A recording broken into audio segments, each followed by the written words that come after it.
The views and opinions expressed by the guest author or speaker during this live session are their own and do not necessarily reflect the views of Reader's Magnet. The content shared is for informational purposes only and does not constitute endorsement or promotion of any particular belief, ideology, or product.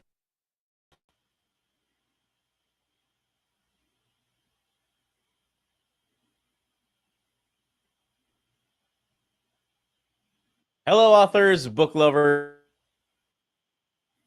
and storytellers, and welcome to another exciting episode of Reader's Magnet featured author interview, where we dive deep into the world of creativity, inspiration. And with me today, the author of the book, A Biological Deception. So please help me welcome. I'm doing good, Rob. How are you doing?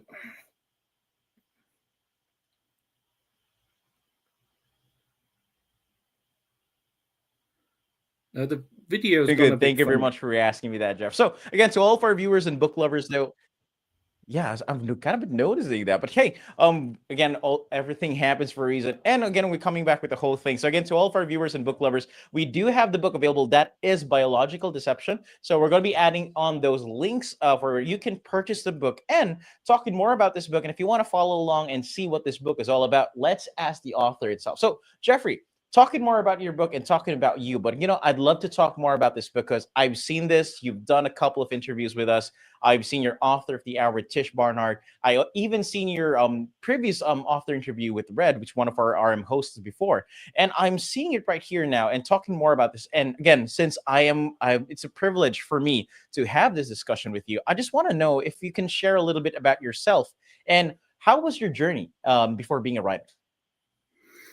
Oh my goodness. My story's very long. I've done incredible things in my life. I've traveled the world for business. I've done a lot and I'm very proud of what I've done. But my background's electronic engineering. I got thrust into science, into mass spectrometry in England. And then I came over to America to start a business over here. But when I was in high school, I had an injury. I had a sports injury.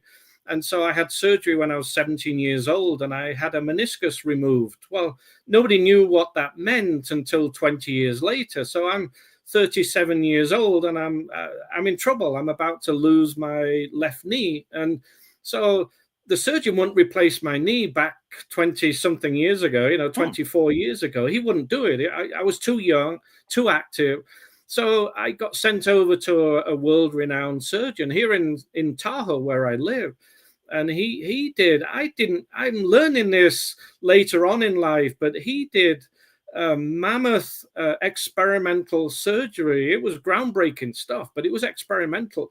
And I've never met anybody, even today, 23 years later, that's even seen such a surgery. But so I had my knee chopped in half and I had it set on an angle at 15 degrees. Well, no one can comprehend it being set at 15 degrees. It doesn't make any sense to anyone. A surgeon, a nurse bought my first book last year at a market I was at, and I was telling him what the surgery was. The guy's shaking his head, and I met a surgeon in North Carolina because I needed help in January. I was working at a client in North Carolina. I needed help, so I met a renowned surgeon over there, and he looks at my X-rays and he looks at my history, and he's shaking his head. So I went through this massive surgery, but I had a problem from day one, and nobody understood that until 4 weeks later, and I lost 20 pounds and looked like death warmed up. So anyway, I had another surgery. I nearly lost my rear leg muscle. But anyway, to extend my story, I ended up rejecting that surgery. I had to do it again. I had more complications. Eventually had the hardware removed. But over that period of 18 months, I had 5 massive, huge surgeries. And I was on crutches for 18 months. I was in physical therapy for 2 years. After 2 years, I walked away from physical therapy. I couldn't stand it anymore. I couldn't do it anymore. It wasn't, I hadn't finished. It was, I'm finished. I just can't do it anymore. So the surgeons told me, Jeff, you're finished. We can't do anymore. You're going to have to replace the knee. And I said, no. That was the first time in 2 years I'd walked out of a doctor's office without tears in my eyes. I said, no, I'm not finished. So I went and I went to a local bike store here in South Lake Tahoe. I knew the owner, and he gave me a bike to ride around the city, and he said, see if you like it. And I did. I loved it. It was fabulous. It was less than a year old. And so I started cycling. Well, I did phenomenal things on a bike that just shocked the surgeons. They couldn't understand what I did. I mean, I did 550-mile charity rides. I raced around the lake in under 4 hours. That's 72-mile ride around the lake. I did the death ride twice, and that's 15,000 feet, 129 miles, and 5 mountain passes. I did all this with one leg. I had no power in my left leg. But 3 years later, I rejected it. I had more surgery, and I rejected the second rebuild surgery. So essentially, I was finished. And then a month after I rejected that, my wife filed for divorce. She dragged me through this horrendous divorce. I didn't know while I was learning to walk again that she was emptying bank accounts. So anyway, I was given my business and nothing. The bank accounts rented, and I was getting letters in the mail saying we're going to cut off your electricity and all this stuff. And I didn't know what was going on. I was just beaten to death with all the surgeries. So I got kicked out of my house. We sold a house that we had, and the money from that, I went and bought another house. And 4 months later, my new neighborhood was destroyed in a forest fire. So there's all this chaos going on. I was on the street with 24 homes. After the forest fire, there was 6 left. And in my neighborhood, there was 254 homes destroyed. And this is a small town. And this is an area where locals lived. So it was massive impact. I fell in love again. I was crazy. I never gave up. I fell in love again. Okay. She moved into my house, and 8 months later, she lied to sheriffs, accused me of something I would never do in my life, and I got thrown in jail. So there's all this chaos going on around me, and I was stunned. I was shocked. Sometimes I didn't know what to do. I didn't know which direction to go, but my cycling kept me going. Even through all that chaos, I did remarkable cycling, as my life dived into the cesspit of hell. My mountain passes that I scaled up got bigger, and my ambitions got bigger. My cycling heroics got bigger, and that was the only way I could escape. My climbs had to be bigger than the hole that I was standing in order to climb out. So, I went through all this hell, and professionals, not psychologists. I didn't go to psychologists. I didn't deal with that. I didn't have money to go to psychologists, but lawyers I knew would tell me, purge your head, get it all out of your head. So I did, and I wrote this manuscript. And honestly, I didn't know how to write. I started writing it. I didn't know how to write. I didn't know where it was going. I didn't know what was going on. I just wrote it, and I kept writing and writing and writing, and it took a long time, but in the end, it was 110,000 words and 500 pages, and I didn't know what to do with it. So I sent it off to an editorial friend who's quite a renowned editor, and she said, Jeff, we've got to do something with this. So they published. I edited it because obviously it was chaos. My life was chaos, so the manuscript was chaos. It was all over the place. So we refined it, and we stabilized the story and created this phenomenal book. And it is phenomenal because I lived it. It's not because I wrote it. It's because I lived it, and I went through that. And so and then it got published in 2019. A year later, it got chosen. It got nominated for an Independent Writers Award. And wow, it's just amazing to me. And then people started reading it, and they came up to me, Jeff, you'd write a good thriller. And I didn't know I could write, but people love my writing style. And I've just had more surgery. We'll talk about that later. But my physical therapist, I gave him a copy of the book. He started reading it. He couldn't understand how I'd gone through what I did because it was staggering. And he said, Jeff, it's funny reading your book because your writing is how you speak. He says, when I'm reading it, I can hear you talking. And you don't need an encyclopedia. You don't need a book. You don't need a thesaurus next to you as you're reading my book. It's how I talk, and people love that writing style. It shocked me, but it's remarkable to me. I really love it. And talking more about the trials and tribulations you've gone through life, having these difficult things happen to you without, again, talking more about what you've said. You are confused and you don't know where to go, but then eventually you started to write, and that passion that you started to write and created a book like you even didn't know, but people loved what you created, and they are and again, it really shows the passion that you have, though. So if I'll be asking you, because again, Geoffrey, talking more about this book here and your writing journey and how you created it, like what was the really most surprising thing that you could say that you had learned when you were creating this book then? The most surprising thing is people love my writing style, and I'll bring some humor in now. I failed English language and literature in high school, and I had to take it again. And so when people love my books and my writing style, it's phenomenal to me. And I got into a highly technical field. I started to work in science, and then I had my own business, and I got invited around the world. So I go to labs around the world, and I have to be confident. So I have to be able to talk. I have to be eloquent. I have to be articulate. I even if I don't know what I'm doing, and sometimes you go to labs where you've got no idea what you're doing because you've never seen what's going on before, but you have to portray that image that you're confident and you know what you're doing, because then the client's paying you for number one. Number two, if you don't do your job, you don't get paid. So you go out there, I'm full of stress, but you got to have that ability to articulate. And I work with some of the most educated people in the world. They're doctors, professors, PhD chemists. I mean, you name it. They're highly educated. So I've got to be able to communicate on that level in order for them to give me credibility. And so it's working in that field was really interesting for me, and it helped me. I must admit, it helped how I write. It helped my style, but I also bring experiences into the book, and I think that's a later question we're going to ask. And so I bring the books alive because I can write about some of my experiences.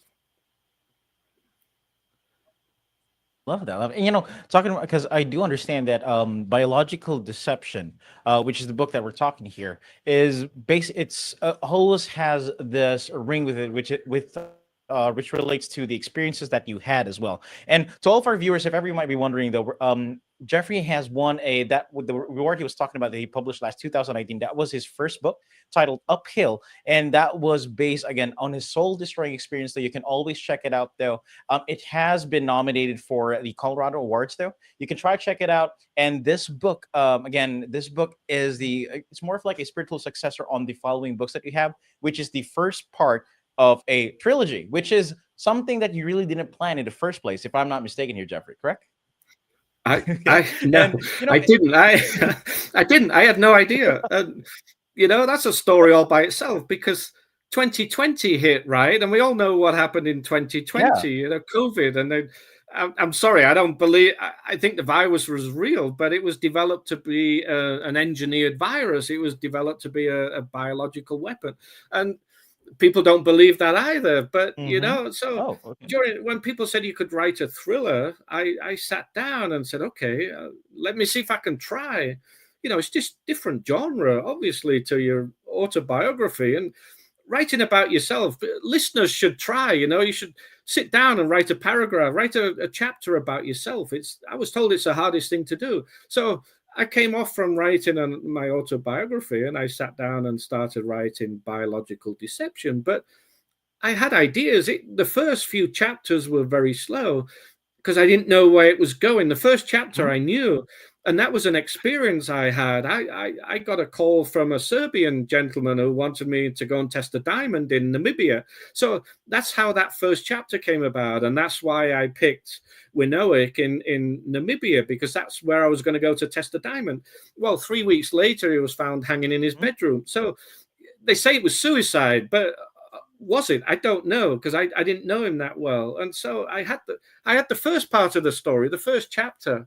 I had that, and so it was an experience I had. And then the rest of the first, I'm going to say 4 chapters were pretty slow, because I honestly didn't know where it was going. But then all this nonsense came out about COVID and what was happening and what was going on, and control, and how governments wanted to control the world and stuff like this. So then someone sent me a video, and I watched this video, and it was 5 minutes of video. And then I knew exactly where my story was going. So I sat down and I wrote this story. I wrote the rest of the book in 3 weeks. It was so fast. I would get up, I'd write 30 pages a day.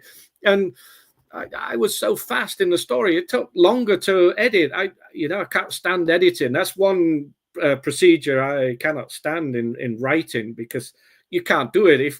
It's almost impossible for you to edit your own work. It's impossible. So I wrote this story, and I was very perceptive.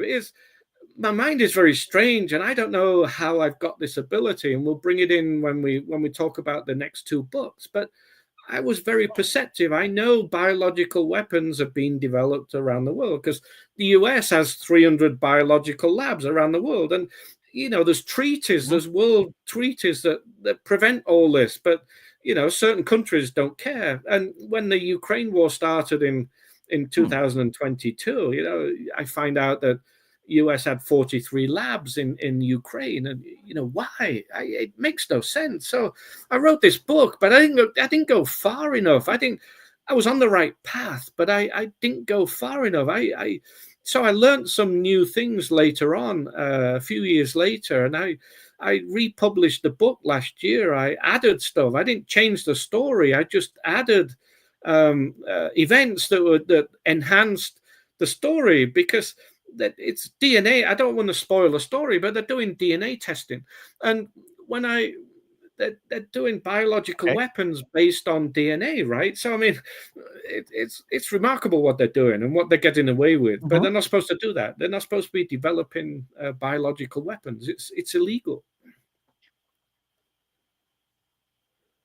And I do understand the concept, and also where the idea originated. Again, coming from a slow start and then knowing where the direction of the book went, it's really wonderful though seeing that how this book came to be as well. But if I'll be asking you, Geoffrey, because again, talking more about stories and talking about how books were being created. Again, creating a trilogy is not easy. Okay, it takes a whole lot of whole lot of brain juice for you to make sure you can have these creative ideas written down on paper and have this into reality. But if I'll be asking you, what do you think really makes a good story then?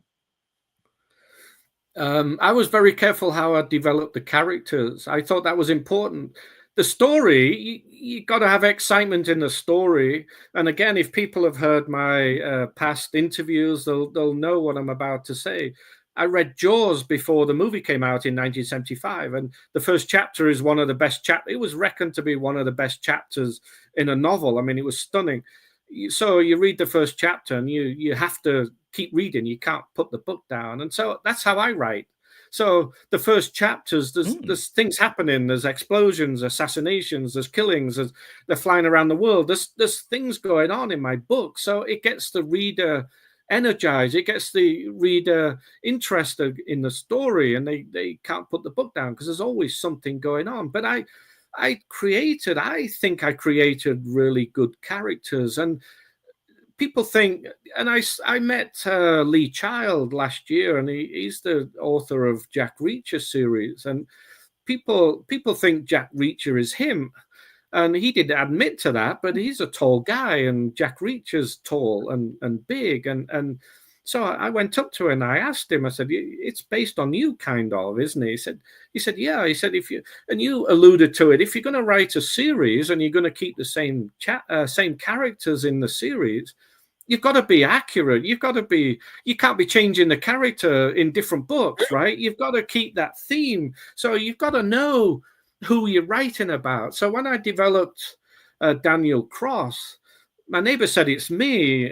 I said it's not. No, it's not me. But I created somebody who's been shaped by events. I think everybody in the world, right, has been shaped by things that have happened to them. And some people, not many things have happened, but other people have traumatic events like me. And I've been shaped.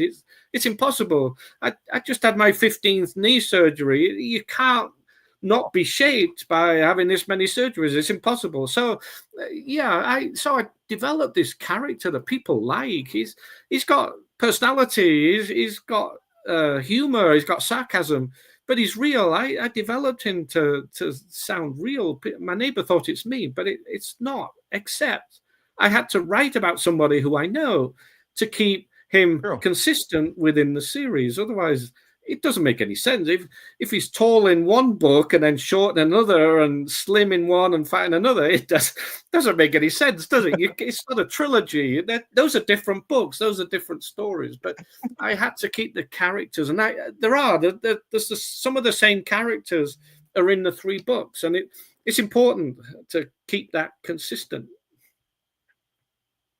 And I love that. And I love that, and I do understand where you're coming from. Because again, if you are going to be having a main character within a trilogy, and if ever this character changes from time to time, it won't be a trilogy. It will be a different book with a different character from time to time. And having you as a basis it's not you, but it's loosely based on you, shaped by the events of which you're creating. And again, writers and authors have this creativity, which is very powerful in creating these characters and bringing them to life.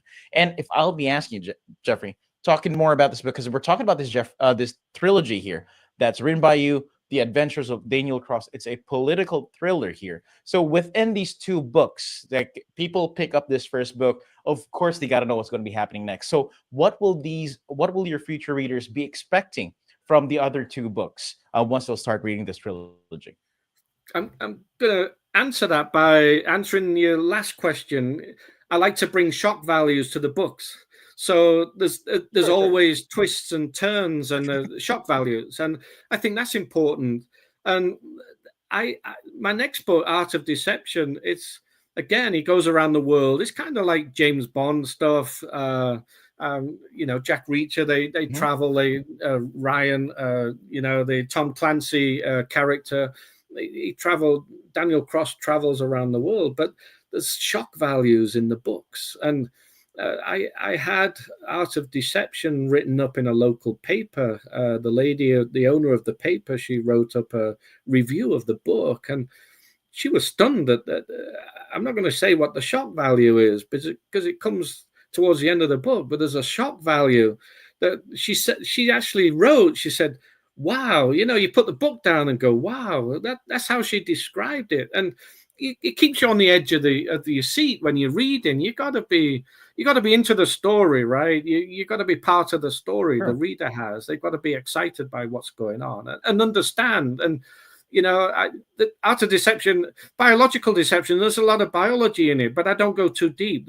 I can't go too deep in my stories, but I can't just gloss over the technical aspects or the scientific aspects. Otherwise, it's not going to make any sense. So I don't gloss over the science and the technical parts. And Art of Deception is the same. It's a very technical thriller, but I describe it in a way that people will understand it. Otherwise, there's no point. If I go deep into the electronics, which me being an electronic engineer, I understand. If I go deep, it's going to go right over people's heads. So I can't do that. So I'm very clever. I don't know why. Again, I always question why. How can I write? But I'm very clever at bringing in the science and the technical aspects. And again, my writing style is in such a way that people can understand what's going on. They're not. It's a book you can take to bed and read and not be wound up. There's some authors, you read their stuff and it's like page a day because it's so heavy and deep and you can't enjoy it. There's no enjoyment in that. Love that, and I really love the idea of creating these books and having your readers in your mind while creating it, making sure that they can read a book and enjoy the experience and have that experience as well. And you know what? To all for viewers and book lovers, be sure to grab a copy of Geoffrey Bott's book. Again, that is available through Amazon and Barnes & Noble. You can check it out, though. His books are available. Very good read. And I will tell you, though, if you are a fan of thrillers, grab this copy, add it to your collection, or recommend it to a friend. We'll be adding the links down below in the comment section below. So before we wrap this up, Geoffrey, and again, making sure about this book here, is there any message that you want to say to your readers and also your future readers about your books, and any message you want to leave them or any takeaways that you want them to have if they're going to be purchasing your book?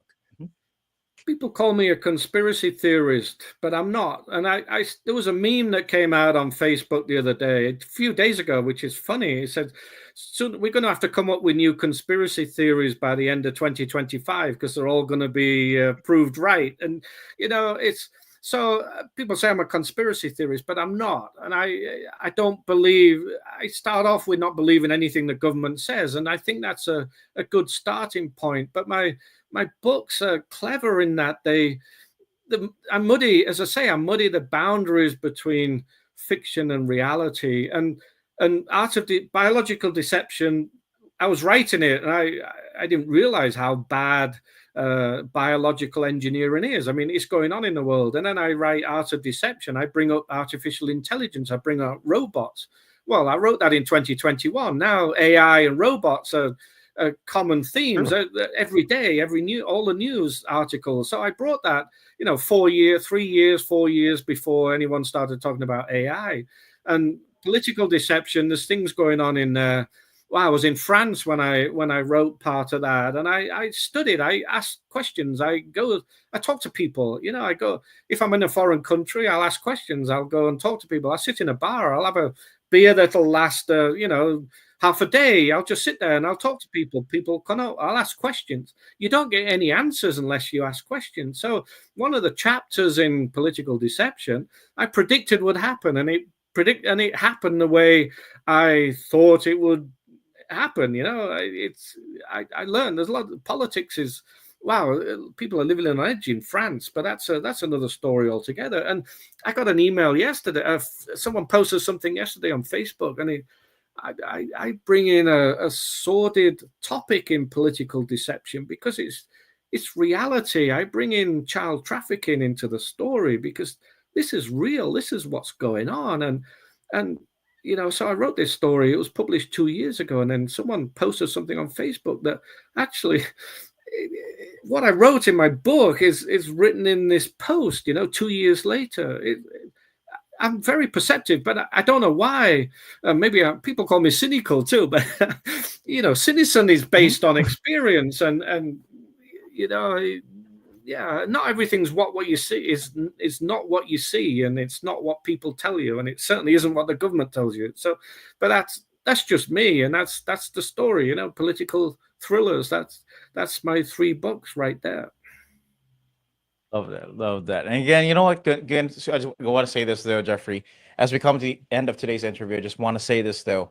Thank you very much for joining us today, and thank you very much for sharing your insights. And again, we're really excited to see where your journey takes you. And when talking more about books, maybe we might be seeing another trilogy, another continuation of series. Who knows? If ever that happens, each and every month to all of our viewers, stay tuned and always make sure to check it out, though. It's available through Amazon and Barnes & Noble. Once again, that is Biological Deception. And again, to all of our viewers, thank you very much for tuning in. And always remember that every ending is just a new beginning in the world of stories. May your reading adventures be endless and your imagination boundless. And as we say here at Reader's Magnet, we share your stories with the world. Thank you, and have a good one. Thank you, Jeff. Have a good one.